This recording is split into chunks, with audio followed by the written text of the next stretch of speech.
So the original plan was to come up to Thredbo for a week, ride around with a couple of really nice Merida mountain bikes, do a whole stack of filming, do some trails at Thredbo, ride up to Kosciuszko, and generally have a good time.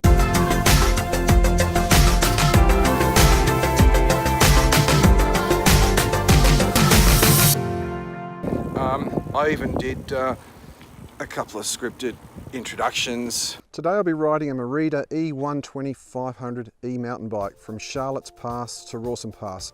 Today I'll be riding a Merida e160 800e mountain bike. Talking about the bikes and what we were going to do, and well, it didn't kind of work out that way.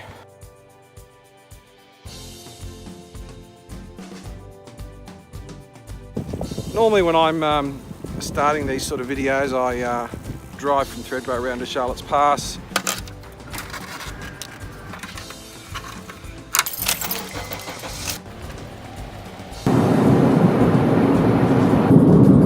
Ride up to Rawson Pass, just underneath Mount Kosciuszko. And I do a few rides with a bike up to Kosciuszko, do my primary footage with a GoPro, and then stop along the way and do some B-roll footage, you know, maybe two or three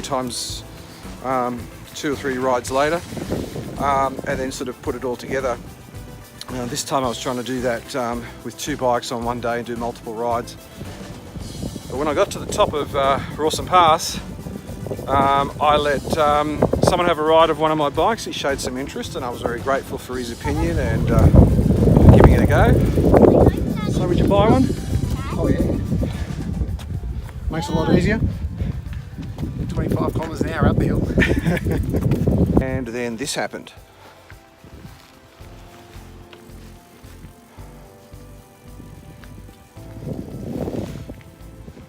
So I managed to fall. I had a backpack full of camera gear and I was on top of a rock about a metre off the ground. And when I was stepping back off it, I just overbalanced and twisted my foot on the way down. Luckily I was wearing a helmet because it made a hell of a racket when I landed. And the only pain I felt was from my foot. So I was there for a while, and I'm very grateful for a whole bunch of people who just came up and helped me. And if you're one of those people, thank you so much. I really do appreciate what you did and how quickly you acted. And there was a lot of people there. I think I made a lot of noise on the way down, so 90 kilos of me landing is probably not a pretty sight anyway. So after that happened, I got back on the bike. My foot felt incredibly sore. I was able to just coast down the hill.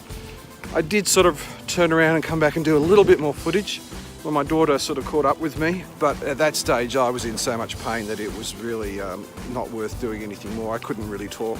So we came down, had an awful lot of bruising, more bruising than I've ever seen before, and thought I'd sprained my ankle, but in the end result I ended up fracturing a bone in my foot. So as a result of that, we weren't able to do a whole lot of rides. They were all pretty lame by comparison with such really nice bikes.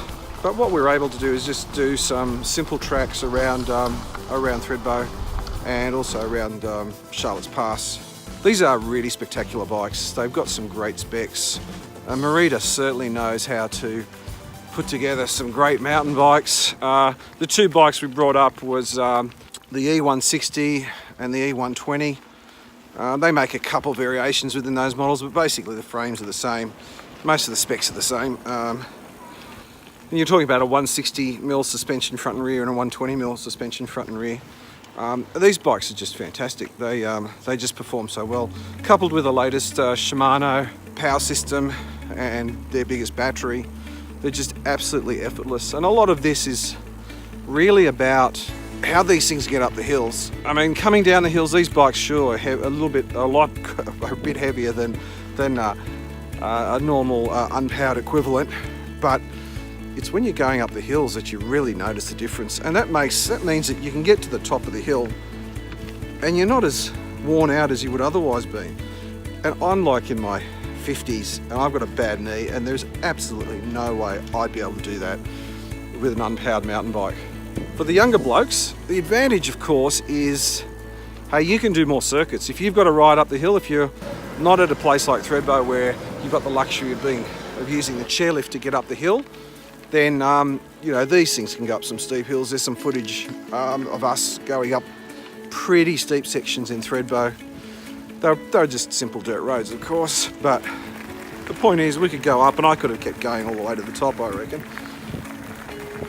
And then you turn around, come down, and you've got a really nice bike that has great suspension, and it's got you know, all the bits and pieces that you'd expect, you know, drop a seat post and all that sort of stuff that you'd expect on a bike of this magnitude.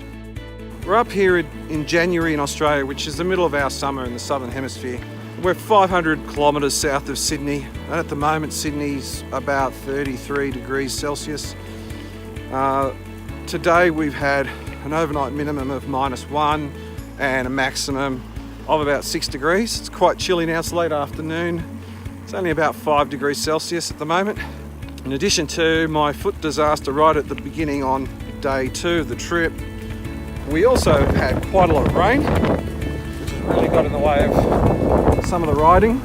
Both of my daughters came down with a fever. They usually help me riding on these trails. And also we had snow.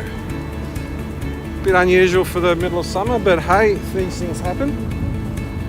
We had snow in the middle of summer here. I come down to Thredbo quite a lot this time of year. I do a bit of bike riding, and we get snow infrequently. I mean, we are 2,000 metres above sea level and 500 kilometres south of Sydney, so that puts us in a zone where you can get snow all year round. And again, we drove around to Charlotte's Pass. I was trying to get some footage of me riding the bikes up in the snow, but it was just too windy, too cold, and the paths were closed. So the path that we rode the other day that was snow-free was completely covered in snow this morning, so we weren't able to do that. So here we are at Thredbo, our last day. We've ridden some awesome bikes. We haven't been able to really push the bikes to their limit, but we've had a great time doing it anyway. And if you like watching this video, please like it and share it with your friends and hit the subscribe button. There's plenty more videos on bikes coming in the next few months. I'm Andrew from Foreman Design. Thanks for watching.